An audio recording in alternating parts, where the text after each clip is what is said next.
Добар ден, почитувани, добре дојдовте во уште една нова телеамбуланта, реализирана во соработка со клиничката болница Жан Митрев. Научниот прогрес овозможи истражување и читање на човековите гени. Секоја лабораториска анализа, која што е поврзана со генетиката, се спроведува за да овозможи всушност индивидуално читање на гените на човекот. Има различни генетски тестови, кому се препорачуваат и каков тест треба да се направи доколку некој има ретко заболување или пак сака да направи истражување за одредена наследна болест, може ли да добиеме информации на кои лекови најдобро би ни делувале и кај кои лекови би имале проблем.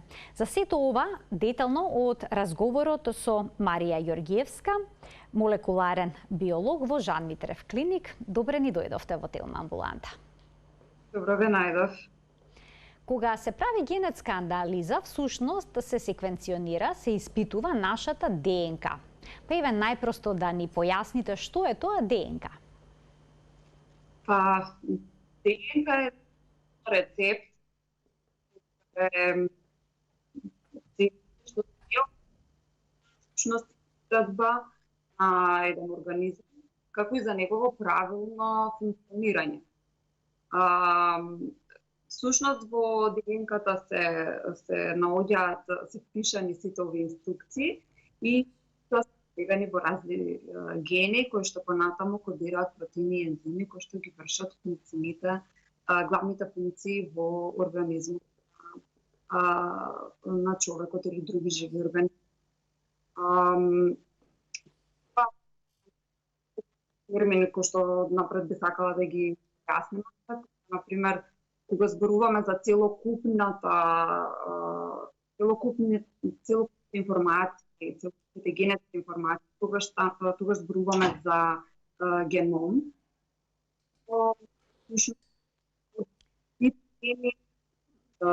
Сите информации што се наоѓаат. Така, ние имаме мал проблем со тонот. Тука ќе пуштиме еден блок реклами, а веднаш потоа продолжуваме, се надевам, во најдобар ред со денешната телеамбуланта.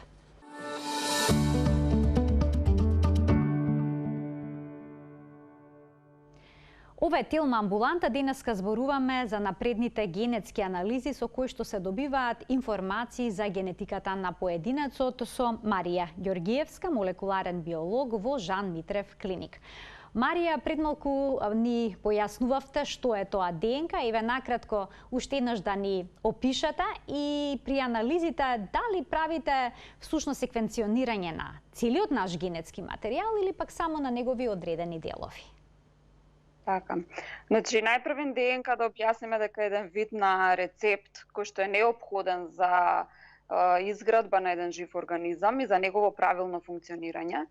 И при тоа генетските анализи служат за испитување на токму овој генетски материјал и проверка дали може би има некакви грешки во самиот тој генетски материјал кои што би предизвикале некаква болест. И сега во однос на методи има многу различни методи, од таргетирани методи кои што анализираат само еден мал дел од тој наследен материјал, од таа ДНК, или конкретни мутации, меѓутоа има и обсежни анализи кои што ја анализираат целата ДНК која што се наоѓа кај човекот, и всушност така целокупната анализа на целата ДНК на човекот всушност се нарекува анализирање на геномот. Во зависност од потребите, разни анализи така, различни потреби, различни анализи, доколку лекарите се посомневат дека детето или пак некој човек има ретка болест. Тогаш каква анализа се спроведува? Значи, нашите препораки, најчесто доколку станува збор за една афектирана индивидуа за која што се сомневаме на генетско заболување, нашите препораки се да се направи секвенционирање на екзомот на таа индивидуа, меѓутоа обично препорачуваме тоа да се направи заедно со анализирање на геномот на родителите.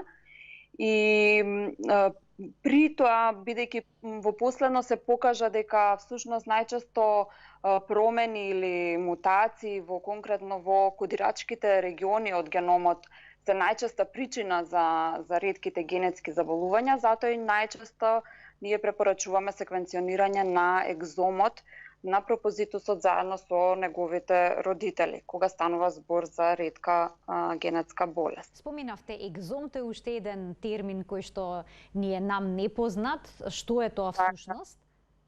Екзомот е всушност дел од целокупната ДНК, дел од геномот, кој што всушност ги опфаќа околу 20.000 гени, кои што кодираат протеини и функционални РНА молекули, кои што се неопходни за функцијата на нашиот организам. Да. Така. Сега, доколку се утврди дека детето има некаква ретка болест, потребно ли е родителите исто така да направат генетско испитување за да проверат дали се тие носители на мутирани гени, на мутации? Така. Ние секогаш кога има можност, кога се достапни родителите, препорачуваме и тие да се испитаат. Најпрво затоа што на тој начин се зголемува можноста за поставување на дефинитивна генски дефект, дефинитивен. Покрај тоа што на овој начин се зголемува шансата за да се дојде до одговор, всушност се отвара една можност да се види дали и самите родители се носители на некој генски дефект кој што понатаму можат да го предадат и на други деца. И со тоа се овозможува да се одреди и ризикот за понатаму повторно раѓање на болно дете. Така, ако родителите го носат тој ризик, односно кај нив се утврди дека се носители на одредени гени, а тие сакаат да го прошират своето семејство со уште едно дете, може ли да се направи испитување на гените на се уште нероденото бебе додека е во стомакот на мајката за време на бременоста?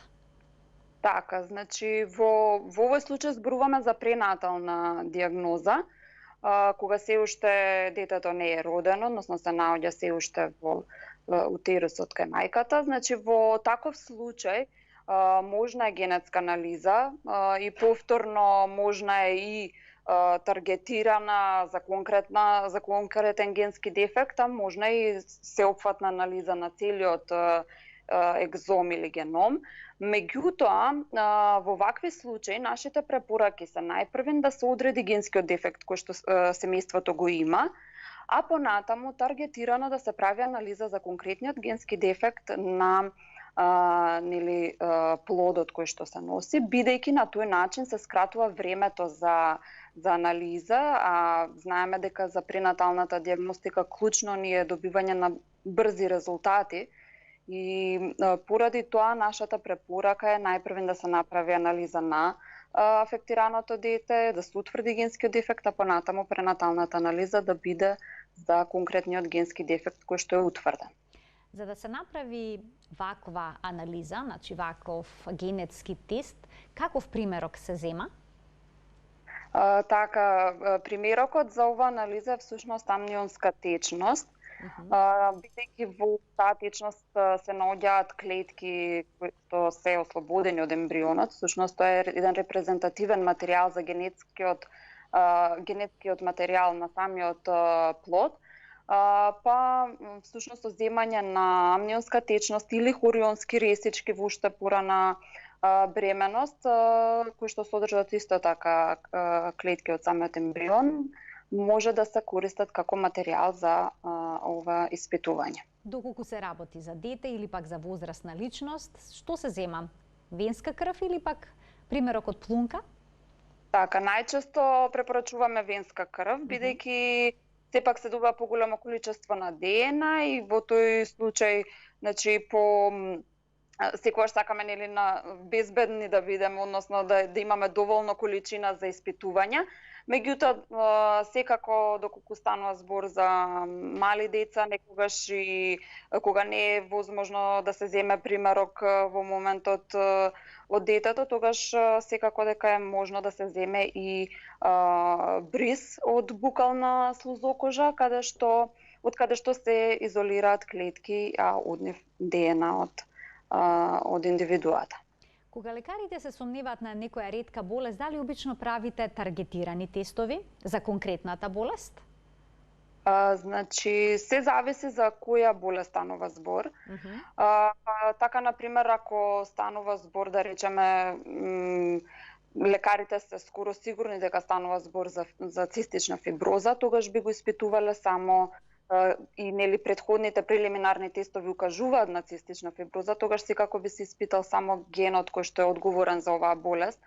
И бидејќи тоа е релативно честа, иако спаѓа во ретки болести, релативно честа ретка болест, и тогаш би оделе таргетирано испитување на само тој ген. Меѓутоа, доколку станува збор за се уште не дефинитивно утврдена диагноза, се уште лекарите се сомневаат на повеќе можни диагнози, или пак доколку станува збор за полигенски заболувања, каде што мутација во повеќе различни гени може да биде причина за болеста, тогаш се оди на еден посеопфатен тест, односно секвенционирање или анализа на целиот екзом кој што ќе ги вклучи сите гени кои што се наоѓаат. Се случува ли да добиете информација за ген кој што во литературата не е опишан како промена што предизвикува болест, или пак не е познат нејзиниот ефект? Ова ве прашам во контекст на тоа како се толкуваат овие молекуларно генетски тестови. Во склоп на симптомите, на диагнозата, како изгледа тоа? Така, кога ние ќе добиеме информации за целиот, да предпоставиме екзом на човекот, сепак анализата понатаму, биоинформатичката анализа, оди во насока на анализирање на гените кои што може да се асоцирани со состојбата на пациентот, со неговите симптоми и слично.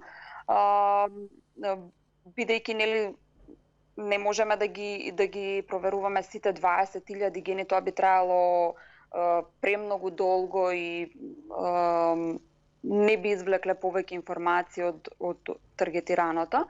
Меѓутоа, и тогаш кога проверуваме гени кои што се асоцирани со состојбата на пациентот, може да наидеме на мутација која што е непозната, која што не сме сигурни дали може да оваа мутација предизвикува состојбата на пациентот или не. Во тој случај, всушност се добива еден резултат каде што се репортира дека имаме детектирано варијанта со непозната клиничка значајност, и при тоа во такви случаи препорачуваме препроверка на детектираните варијанти во иднина, бидејќи литературата постојано се менува, постојано се наоѓаат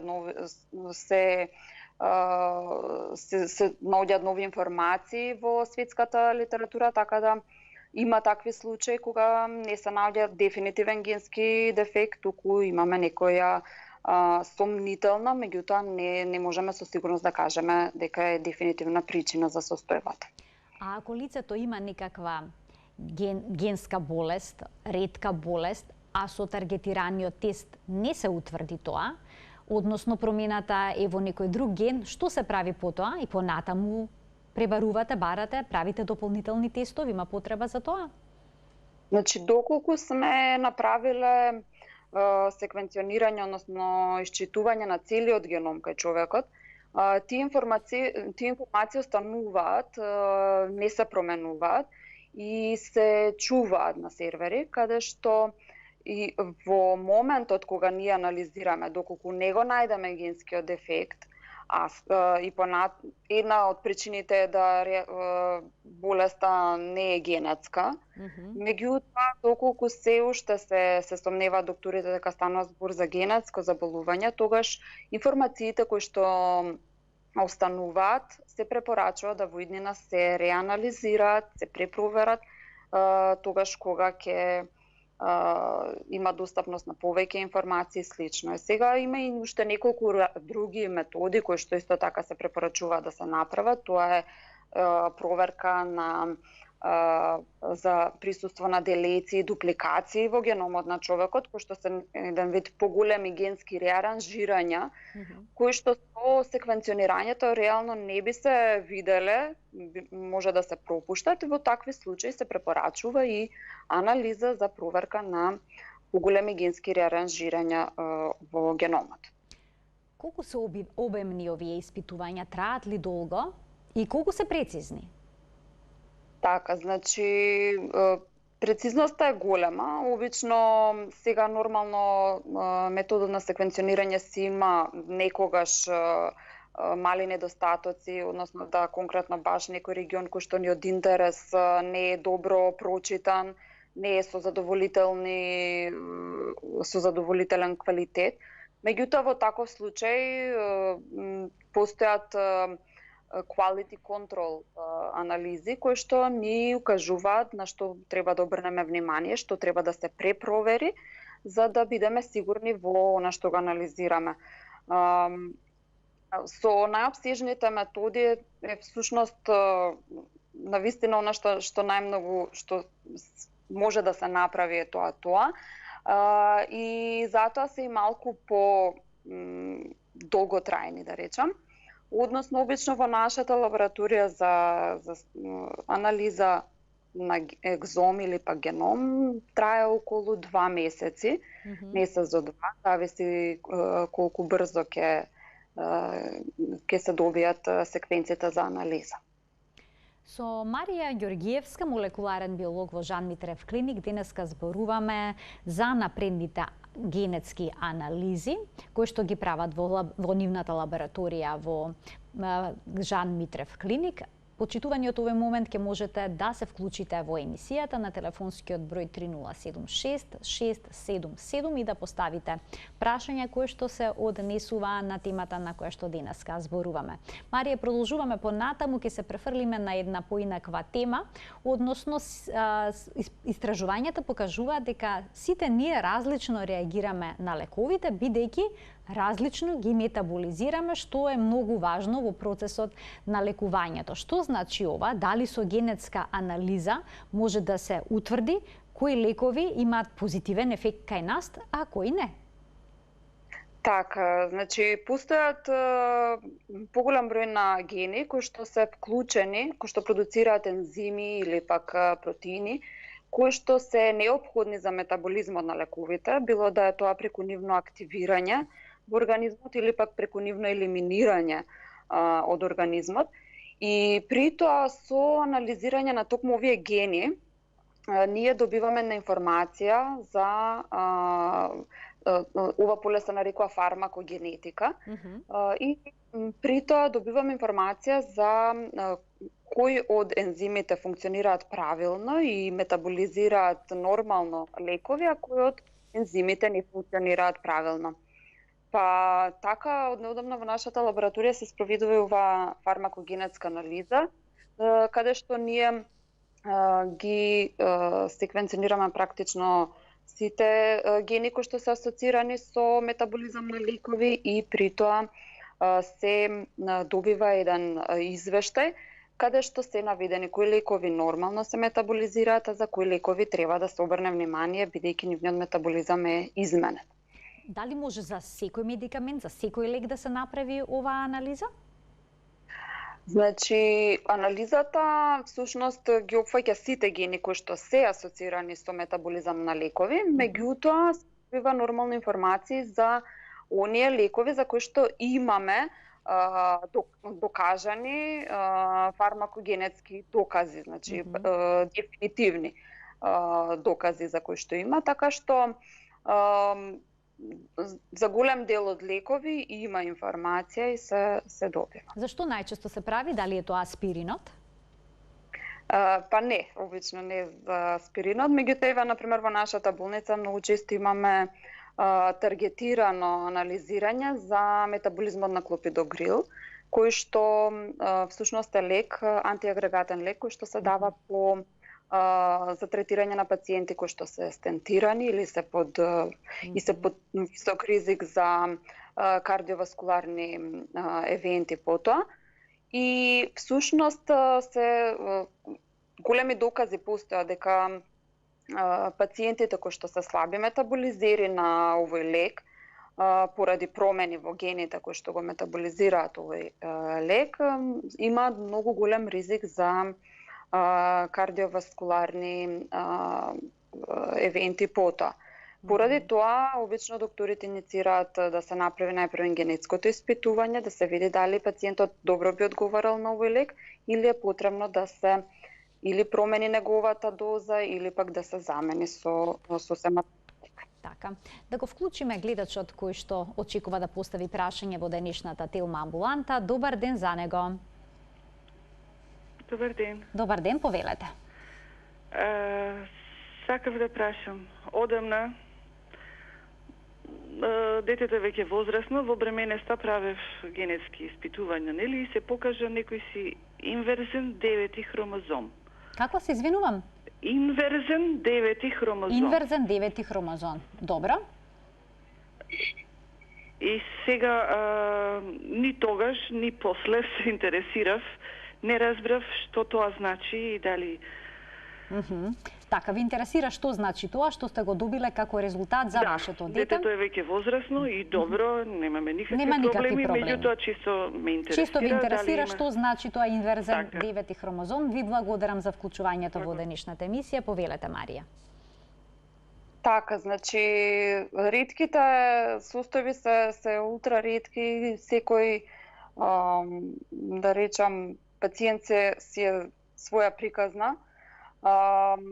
Ние може поконкретно да дојде гледачката на консултација во нашата клиника, да го проучиме случајот, да видиме за каков резултат точно станува збор, која е точно промена детектирана, па да увидиме, да одлучиме на кој начин би ја советувале понатаму пациентката. Така. Бидејќи општо е многу прашањето, може да дојде пациентката па да поразговараме лично. Така, уште малку би се задржала на лековите. Дали со овие тестирања, со овие генетски тестирања, може да се утврди и која доза од одреден лек би била најсоодветна за нас? Така, од овие генетски испитувања најчесто се гледа дали пациентот е слаб, нормален метаболизер или пак слаб или забрзан метаболизер за одреден лек. И во случај кога пациентот е послабо го метаболизира лекот, обично се препорачува, има одредени референтни центри кои што се следат за препорака на измена на дозата на лекот. И може да биде препораката зголемување на дозата на тој лек. Меѓутоа, доколку станува збор за ултрабавен метаболизер кој што како има проблем да го метаболизира тој лек, тогаш може да биде препораката и комплетно негова замена со сосема друг лек. Така. А при секвенционирањето на геномот се добиваат генетски информации не само за постоечките болести, туку и за можните болести, односно за ризиците кои што ги носиме. Што се може да откриете на ваков начин? Така, со секвенционирање на целиот геном кај човекот, всушност не само што добиваме податоци за носителство на ретки болести, ние можеме да добиеме податоци за некои негови карактеристики, ризик за развој на болести во подоцнежната возраст или пак ризик за појава на некои болести кои што доколку не се смени начинот на живот би значил. Така што во нашата лабораторија се спроведува и анализа која што се нарекува персонализирана генетика. При оваа анализа се прави секвенционирање на целиот геном кај човекот и при тоа се добива еден извештај каде што се утврдува носителскиот статус за ретките болести кои што таа индивидуа ги има. Потоа се одредуваат ризик варијанти кои што и сами по себе значително го зголемуваат ризикот за појава на некоја болест, а се добива и податок за полигенски ризик, кој што всушност означува кога голем број на мали промени кои што сами по себе немаат влијание, меѓутоа кога ќе се најдат во еден склоп заедно, и како го менуваат ризикот за некое заболување. Па така, например, се одредува кој е ризикот за појава на кардиоваскуларни заболувања кај човекот, ризик за појава на карциноми, диабет, невродегенеративни заболувања, па дури и тешка, сериозна клиничка слика за COVID-19. Така, за сето ова одговорни се 1-2 гена или пак склоп на неколку гени? Така, обично, за полиген гени се одговорни за ваквите комплексни состојби? За полигенските ризици, значи може да станува збор за стотици гени кои што заедно може да влијаат и да доведуваат до зголемен ризик. И во тој случај всушност и околу илјадници полиморфизми заедно се земаат во предвид и при тоа се одредува ризикот за носителство на одредена состојба. За што најчесто правите испитување? Дали е тоа можеби за генетска предиспозиција за нетолеранција на лактоза или пак за глутен, за рак на дојка? Што обично работите во вашата лабораторија? Што најчесто бараат пациентите кога станува збор за персонализираната генетика?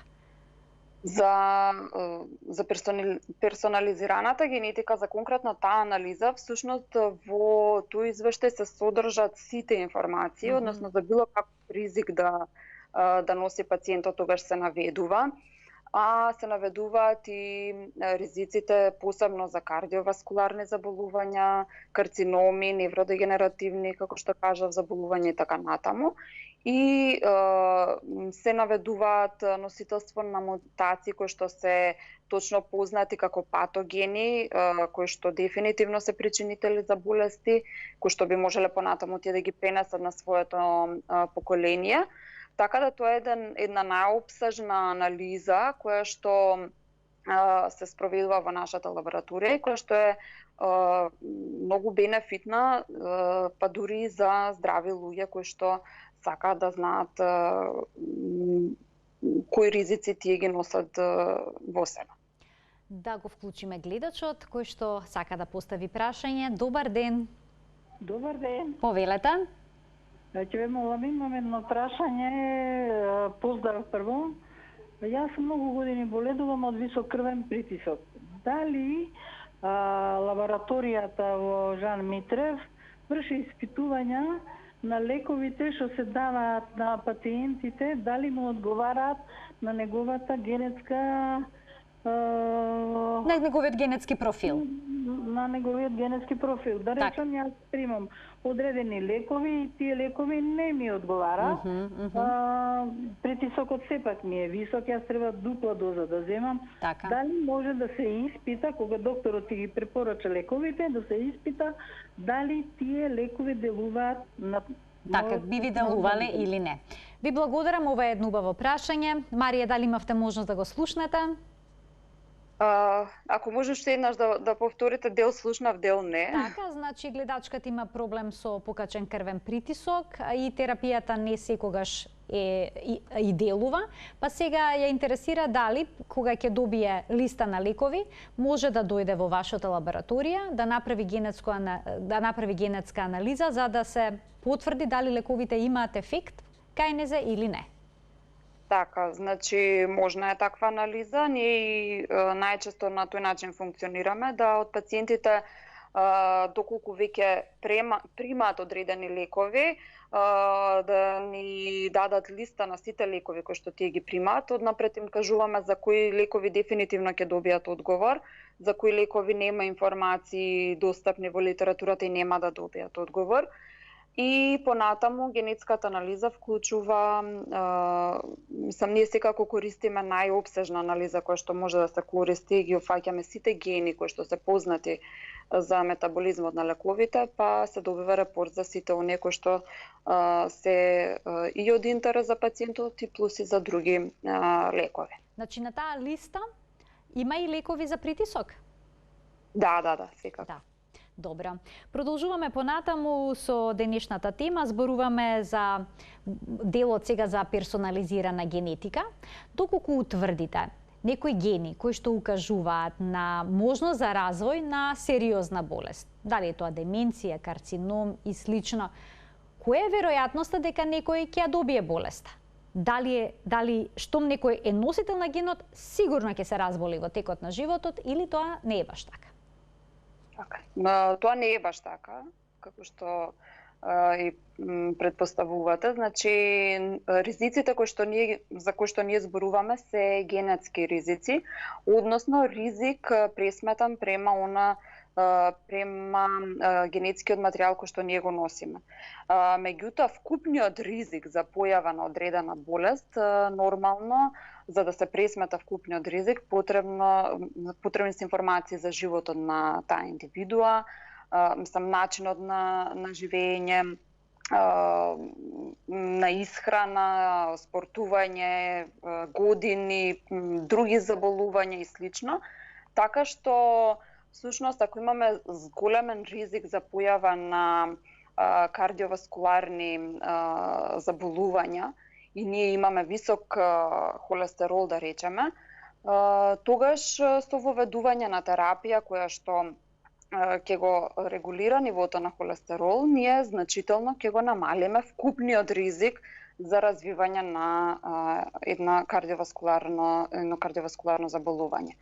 Така што генетскиот ризик не значи се, не значи дека дефинитивно ќе заболеме дури ако имаме многу висок ризик.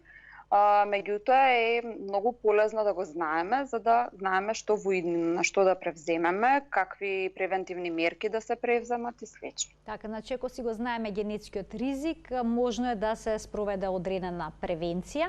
Кому препорачувате да направи ваква анализа? Оваа анализа може да направи секој кој што сака да знае какви ризици има. Значи, се препорачува и за здрави индивидуи, не само за болни, кои што понатаму сакаат да знаат на што да обрнат внимание во живот. Така, деликатно е ова прашање, не секој сака да знае за какви се ризици за болести е носител, но од друга страна убаво е да се имаат информациите, бидејќи може да се превенираат многу опасни болести. А што е со оној дел со инвитро плодувањата? Се повеќе брачни партнерски двојки се реализираат како родители на ваков начин. Можно ли е со генетско испитување да се утврди кој ембрион носи најдобар генетски потенцијал? Так, и тој ембрион да се трансферира, односно да се направи трансфер токму на тој ембрион. Значи, во светот веќе постои преимплантациона генетска анализа која што широко се употребува и таа обично е за пациенти кои што се препорачува единствено на пациенти кои што имаат веќе дефиниран генетски некој проблем во семејството. Така. Меѓутоа, од неодамна, последните 2-3 години, голем замав зема неинвазивната преимплантациона генетска анализа во светот. Енормно се истражува. И всушност ние од неодамна веќе имаме еден проект со инвитро лабораторијата од Ремедика, каде што спроведуваме анализа, неинвазивна преимплантациона анализа на ембрионите, каде што се одредува кој ембрион всушност има најдобар потенцијал, односно најдобар генетски материјал и кој ембрион би го фаворизирале за трансфер. Така.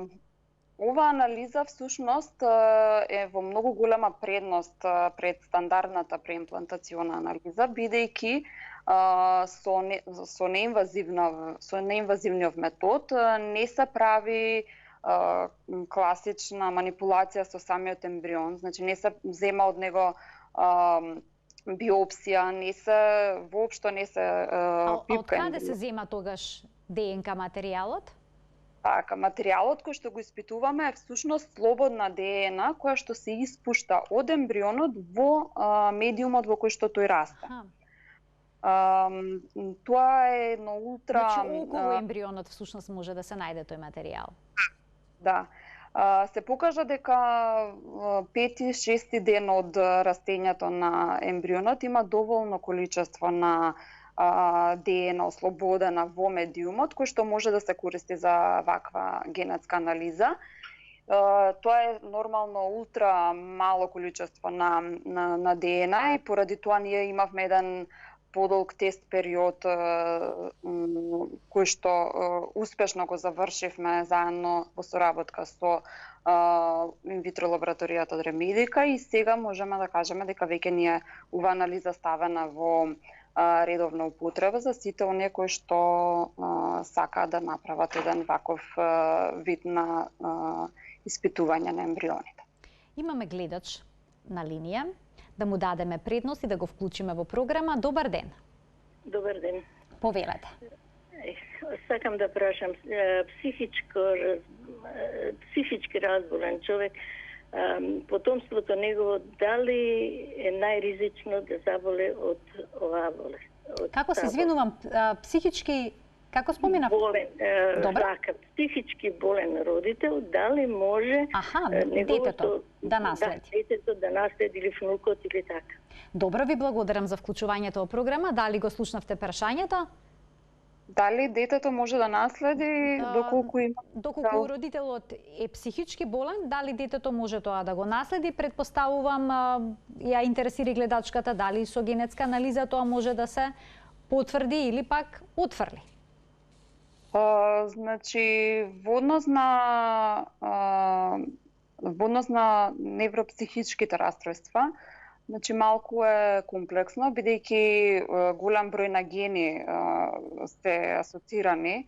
Меѓутоа, многу често и самата етиологија не е генетска, така што со генетски испитувања може да провериме дали станува збор за генски дефект кој што довел до состојбата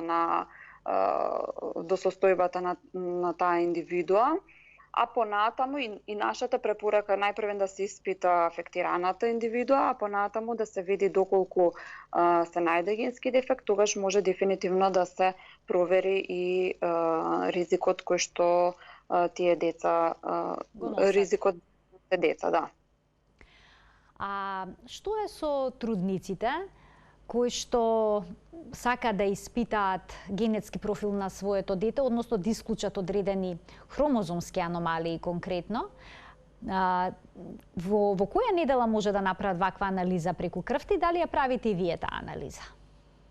Така, да, ова станува збор повторно за кога правиме анализа преку крвта, повторно за неинвазивна пренатална се нарекува анализа. И овдека повторно во ова анализа всушност се испитува слободна ДНК од ембрионот која што се испушта и циркулира во крвотокот кај мајката.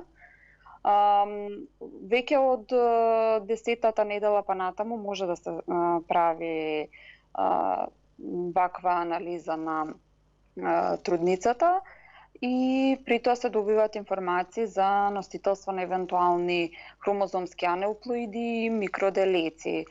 Исто, значи ова е еден вид слично со преимплантационата генетика за која што претходно зборувавме, само што таму имаме анализирање на се уште не трансфериран ембрион, кој што се наоѓа се уште надвор од организмот на мајката. Така, на мајката. Имаме уште еден гледач. Да слушнеме уште едно прашање од нашите гледачи. Добар ден. Добар ден. Повелете. Поздрав до прекрасната водителка, докторката Вака.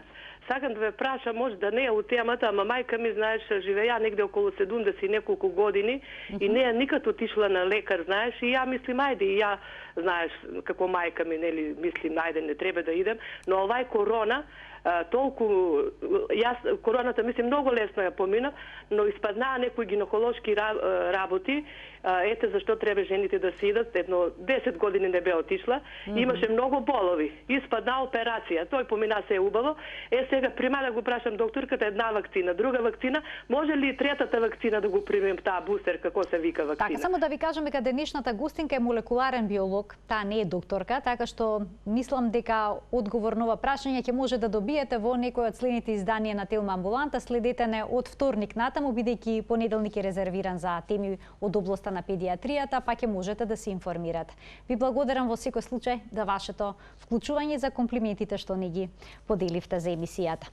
А ние сега продолжуваме понатаму. Сите веќе сме запознаени со молекуларната диагностика поврзана со детектирањето на геномот на вирусите преку PCR тестовите. Дали PCR тестовите служат само за утврдување на коронавирусот или пак на таков начин може да се детектираат и други типови на вируси? Така, веќе да, нема некој што не знае за PCR методот и тој всушност е многу полезен, брз метод за детекција на било кои микроорганизми кои што бидејќи тие носат нели ДНК во својата градба. И практично со PCR метод може да се детектираат многу различни микроорганизми за кои што се сомневаме, било да се тоа вируси или бактерии кои што предизвикуваат респираторни заболувања, било да се тоа вируси, бактерии или паразити кои што предизвикуваат гастроинтестинални заболувања, вируси кои предизвикуваат хепатити, други и многу други инфективни болести. Така, кога обично се прават овие тестови? Кога наоѓаат најголема примена? Бидејќи најчесто кога сме болни одиме на лекар, ни земаат крв, анализа и слично. Во услови на корона правиме и бриз, односно правиме еден PCR тест. За се тоа што го набројавте, кога најчесто се применува оваа метода? Во кој случај? Така, значи PCR методите се многу полезни за да се најде еден дефинитивен причинител кој што предизвикува одредена болест кај човекот. Така, например, имало случај кога пациентот има една шарена, да речам, клиничка слика, односно и респираторни некои мали симптоми на гастроинтестинално пореметување и слично, и тогаш веќе докторите, за да дефинитивно одлучат кој медикамент ќе го дадат и слично, обично посочуваат или побаруваат тестови за дефинитивно наоѓање на причинителот на состојбата на пациентот и може да самите доктори побараат било да е тоа анализирање за респираторни заболувања или анализирање за микроорганизми кои предизвикуваат гастроинтестинални заболувања. Сега со PCR методот всушност се спроведува тогаш кога ние бараме некој конкретен микроорганизам и самиот PCR метод проверува дали тој конкретен микроорганизам го има или го нема во материјалот што сме го земале од пациентот. А каков? Така, повелете. Често се случува да треба брзо да се реагира. Токму PCR методите имаат бенефит што се брзи методи за детекција и наоѓање на одговор. Меѓутоа, недостатокот е тоа што ние треба таргетирано да побараме за кој микроорганизам сакаме да провериме дали се наоѓа или не во организмот на човекот. Ние од неодамна сме во развој на еден друг метод кој што се нарекува метагеномика на клинички примероци и овој метод практично вклучува анализирање на примерокот за присуство на било какви микроорганизми во него. Во тој случај ние со метод на хумана деплеција или осиромашување на хуманата ДНА што се наоѓа во примерокот и понатаму рандом секвенционирање на генетскиот материјал кој што останал во примерокот, успеваме да детектираме причинители, микроорганизми кои што предизвикуваат заболување кај човекот за многу брзо време, за некои 6-8 часа, што е многу важно за брза интервенција од страна на докторите. Предпоставам тоа е во некои посложени ситуации, како што се тешки инфекции, сепси и слично, каде што е потребно да се добие одговор за што се работи во многу краток временски период. Јас ви благодарам за вашето денешно гостување, една навистина интересна тема. Појаснивте многу аспекти поврзани со напредните генетски анализи, многу работи што се нови за нас, е исклучително корисни и полезни за нашето здравје. Ви благодарам, ми беше задоволство. Почитувани, ова беше Марија Ѓоргиевска, молекуларен биолог од лабораторијата за генетика и персонализирана медицина во Клиничката болница Жан Митрев. Ви благодарам за вниманието со кое што не следевте и денеска, секако и за вашето учество во емисијата со ваши прашања. Се гледаме секој работен ден на Телма во 12:45, кога заедно учиме за нашето здравје. До гледање.